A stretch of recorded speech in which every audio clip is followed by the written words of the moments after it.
அஸ்வின்ஸ் இனிப்பு காரம் பேக்கரி மற்றும் சைவ உணவகம். அரசியல் விமர்சகர் ராஜகம்பீரன் அவரிடம் பேசுவோம். இணைப்பில் வந்தமைக்கு மிக்க நன்றி. இப்போ 2021 தேர்தலில் பார்க்குறோன்னா காங்கிரஸுக்கு 25 இடங்கள் ஒதுக்கியது திராவிட முன்னேற்ற கழகம். இப்போ 2026 கூடுதல் இடங்கள் கேட்குறாங்க காங்கிரஸ் தரப்பில் அப்படிங்கிற ஒரு பேச்சுவார்த்தை இருந்தது. அதுக்கு முன்னாடி இன்னும் ஏன் பேச்சுவார்த்தையே துவங்கலை, ஏன் தாமதம் அப்படிங்கிற ஒரு விஷயமும் கூட காங்கிரஸ் தரப்பிலிருந்து முன்வைக்கப்பட்ட சூழலில் இப்போ ராகுல் காந்தி கனிமொழி சந்திப்பு நடக்குது.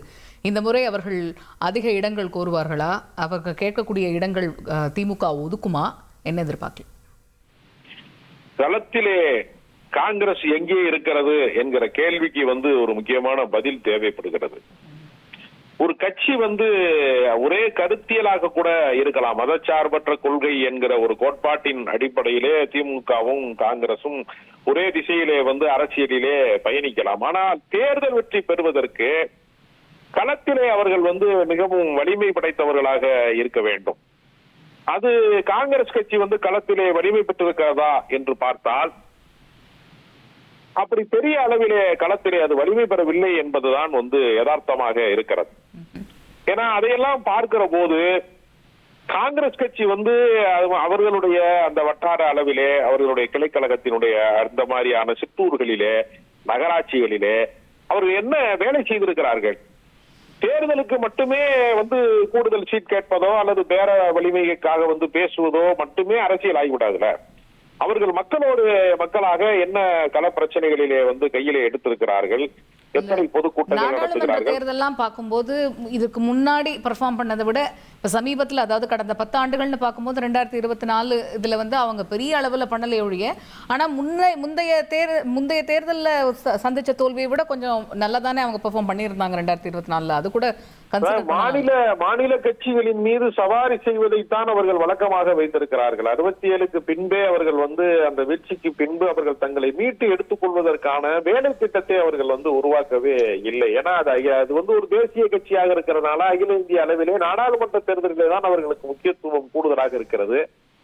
களத்திலே வேலை செய்வது, மாநில அரசியலிலே கவனம் செலுத்துவதிலே சில அந்த லீடர்ஷிப் மூப்பனார், கருப்பையா மூப்பனார் போன்றவர்கள் இருந்த காலகட்டங்கள், ஒரு சில காலகட்டங்கள்ல அது எழுச்சி பெற்றிருக்கிறது. ஆனால் அதிகார மையத்தை நெருக்கக்கூடிய அளவிற்கோ அல்லது பெரிய கூட்டணியிலே மந்திரி சபையில இடம்பெறக்கூடிய அளவிற்கோ பெரிய வலிமையை பெறுவதற்கான இடத்தை நோக்கி அவர்கள் நகரவே இல்லை. இப்ப கூட அவங்க வெறுமனே வாய்ச்சவுடால் தான் அடிக்கிறாங்களே தவிர கள செயல்பாடுகளாக இல்ல. உளவுத்துறை ரிப்போர்ட் சொல்லணும்ல, இந்த தொகுதியில காங்கிரஸ் வலிமையா இருக்கு, இத்தனை தொகுதிகள்ல வலிமையா இருக்கு என்று சொல்லக்கூடிய அந்த இடத்திற்கு அவர்கள் வந்தால் தானே அது பண்ண வேண்டும். எப்போ இன்னொன்னு, முதன்மை கட்சி வலிமை குறைந்தால் தானே கூட்டணி ஆட்சியெல்லாம் கற்பனை செய்யவாது முடியும்.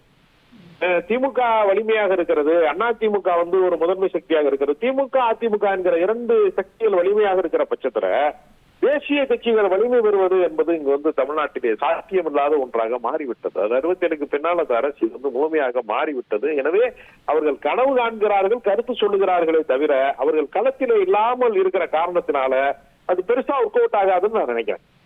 ஆனா இந்த பக்கம் ஒரு தாவேக்காங்கிற ஒரு ஃபேக்டர் இருக்கு அப்படிங்கும் போது டிஎம்கே அதை கன்சிடர் பண்ணுவாங்க இல்லையா? அவங்க கேட்கக்கூடிய தொகுதிகளை கொடுக்கறதுக்கான வாய்ப்பு இருக்கா, இல்ல அது ஒரு ஃபேக்டர் அவங்க கன்சிடர் பண்ண மாட்டாங்களா? இல்ல, தாவேக்காவை ஒரு சக்தியாக இன்னும் உறுதிப்படுத்த முடியாதுல்ல. அவர்களுக்கு என்ன வாக்கு சதவீதம் இருக்கிறது, அவர்கள் எத்தனை தொகுதிகளில் வெல்ல போகிறார்கள் என்பதெல்லாம் இன்னும் உறுதி செய்யப்படாம இருக்காங்க. அதனால வெறும் பரிசோதனை முயற்சியில இருக்கிற போதே ஒரு அணி மாறுவது அப்படிங்கிறது எப்படி சாத்தியப்பட முடியும்? ஏன்னா இன்றைக்கு தேர்தல் என்பது சாதாரண விஷயம் இல்ல. ஒரு முறை தவறான முடிவு எடுத்து விட்டால் 5 ஆண்டு கால பின்னடைவுக்கு அவர்கள் அந்த கட்சி பின்னோக்கி போய்விடும், அதிகாரத்தை கைப்பற்ற முடியாமல் போயிடுவாங்க. அப்புறம் வெற்றி பெற முடியாத அரசியல் கட்சியில இருக்கிறவர்கள் நிர்வாகிகளும் சோர்ந்து போயிடுவாங்க, தொண்டர்களை போலவே நிர்வாகிகளும் சோர்ந்து போயிடுவாங்க. அந்த கட்சியை மறுபடியும் அந்த பழைய இடத்திற்கு கொண்டு வருவதே பெரிய துயரமான விஷயமாக மாறிடும். அதனால தாவேகா மாதிரியான இன்னும் தங்களுடைய ஆற்றலை, தங்களுடைய சக்தியை உறுதி செய்யாத ஒரு இயக்கத்தோடு ஒரு மிக நீண்ட வரலாற்று பாரம்பரியம் கொண்டிருக்கக்கூடிய ஒரு அரசியல் கட்சி சட்டென்று அணிமாறுவது அல்லது பயணிப்பது என்பதெல்லாம் இதே மாதிரிதான். இப்ப எல்லாருக்கும் கொடுத்துதான் இன்னைக்கு காங்கிரஸ் கட்சி தேஞ்சு போயிடுச்சு. நாங்க அந்த பவரை கொடுக்குறோம்னு சொல்றோம், அந்த வாய்ப்பை காங்கிரஸ் கட்சி பயன்படுத்திக்கணும் அப்படின்னு எஸ்எஸ்சி கூட சொல்லியிருந்தார். இல்ல, தமிழ்நாட்டில் 30% மேலான வாக்கு வங்கி இருப்பவர்கள் தான் அதிகார மையமாக மாற முடிகிறப்ப 4.3% வாக்கு வங்கி தான் கடைசியா காங்கிரசுக்கு இருந்திருக்கிறது. அந்த சதவீதத்தை வைத்துக் கொண்டு அவர்கள் ஒரு துணை அமைப்பாகத்தானே தொடர முடியும். அவங்க எப்படி ஒரு முதன்மை சக்தியா மாற முடியும்? நாங்க வந்து திமுகவை வாழ வைக்கிறோம்னு எப்படி சொல்ல முடியும்? அப்படி சொல்ல முடியாது. ஏன்னா காங்கிரசினுடைய இடைவெளியை இட்டு நிரப்புவதற்கு இங்கு எத்தனையோ கட்சிகள் வந்து திமுகவுக்கு, தேமுதிக மாதிரி பல கட்சிகள் காத்து கிடக்கிறார்கள். ராமதாஸ் அவர்களே கூட திமுகவின் கதவுகளை தட்டிவிட்டு காத்திருந்து விட்டு வாய்ப்பு தர மறுக்கிறார்கள் என்கிற இடத்திலே தான் நின்று கொண்டிருக்கிறார்கள். பன்னீர்செல்வம் போன்றவர்கள் எல்லாம் திமுக அணியிலே வருவதற்கு விருப்பம் தெரிவிக்கக்கூடிய பேச்சுவார்த்தை கூட மறைமுகமாக நடைபெற்றுக் கொண்டிருக்கிறது என்று சில தகவல்கள் வருகிறது. அப்ப இந்த வாக்கு சதவீதத்தை இட்டு நிரப்புவதற்கான வேறு சக்திகள் திமுகவுக்கு இருக்கிற பட்சத்துல காங்கிரஸ் அதை விட்டு தர மாட்டாங்க. அவங்க வந்து திமுக கூட்டணியிலே தொடர்வதை தான் விரும்புவார்களே தவிர இதை வந்து உடைத்து விட்டு வெளியே போக மாட்டாங்கிறது என்னுடைய கருத்து. ஆனா நம்ம 2016 பார்த்தோம் 41 இடங்கள் கொடுத்திருந்தாங்க. 2021 பாக்குறோம் அப்படியே பாதிக்கு பாதியா 25 அப்படிங்கிற ஒரு இடத்துக்கு வந்தது. இப்ப நீங்க இவ்வளவு விஷயங்கள் சொல்றீங்க, அதை பார்க்கும்போது இதே 25 நீடிக்குமா இல்ல எப்படி போறதுக்கான வாய்ப்பு இருக்கு? 25க்கான அதே நிலைமை வந்து குறையாமல் தான் பார்த்து கொள்வாங்க. ஏன்னா அவங்களுக்கு எதெல்லாம் வெற்றி வாய்ப்புக்குரிய தொகுதிகள் அப்படிங்கறத வந்து ஒரு பட்டியலை வந்து அவங்க வந்து காங்கிரஸ் கட்சியில இருந்து கொடுப்பாங்க. எதெல்லாம் சாத்தியப்படும் அப்படிங்கறத அவங்க தங்கள் கட்சியினுடைய தகவல்களை வந்து திரட்டுவதன் வழியாக எங்கெல்லாம் தேர்தல் வியூகம் அமைத்தால் வெற்றி பெறுவார்கள், வெற்றிக்கு அதிகமான சாத்தியம் இருக்கிற சூழல் வருகிற போது இந்த 25 தொகுதி என்பது ஒரு 30 வரைக்கும் நீட்டிக்கப்படலாம். அது மாதிரியான ஒரு சிறிய அட்ஜஸ்ட்மெண்ட்டுக்குள்ள திமுக வருமே தவிர பெரிய அளவில் அவர்களை புறக்கணிக்கவும் மாட்டாங்க. அப்ப 25 அப்படிங்கிறது வந்து 30 ஆகாது அப்படின்னு சொல்றீங்களா?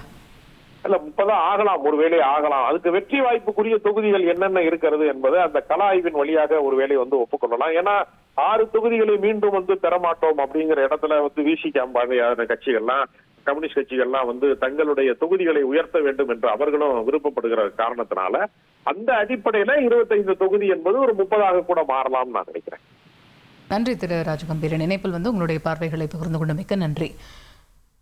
டெல்லியில் காங்கிரஸ் மூத்த தலைவர் ராகுல் காந்தியை சந்தித்திருக்கிறார் திமுக நாடாளுமன்ற குழு தலைவர் கனிமொழி. இந்த சந்திப்பு இந்த சூழல்ல மிக முக்கியத்துவம் வாய்ந்த ஒரு சந்திப்பாக பார்க்கப்படுகிறது. தமிழகத்தில் சட்டமன்ற தேர்தலை எதிர்கொள்வதற்காக இந்த கூட்டணி பேச்சுவார்த்தையில் எத்தனை தொகுதிகள் ஒதுக்கீடு, இந்த மாதிரியான நிறைய விஷயங்கள் இந்த பேச்சுவார்த்தையில் நடைபெறும் அப்படின்னு எதிர்பார்க்கப்படுகிறது. இந்த சந்திப்பினுடைய முடிவில் அடுத்த கட்டமாக இந்த பேச்சுவார்த்தை அடுத்த கட்டமாக எப்படி நகரப்போகுது அப்படிங்கிறதையும் நம்ம பொறுத்திருந்து பார்க்க வேண்டியிருக்கு. அஸ்வின்ஸ் இனிப்பு காரம் பேக்கரி மற்றும் சைவ உணவகம்.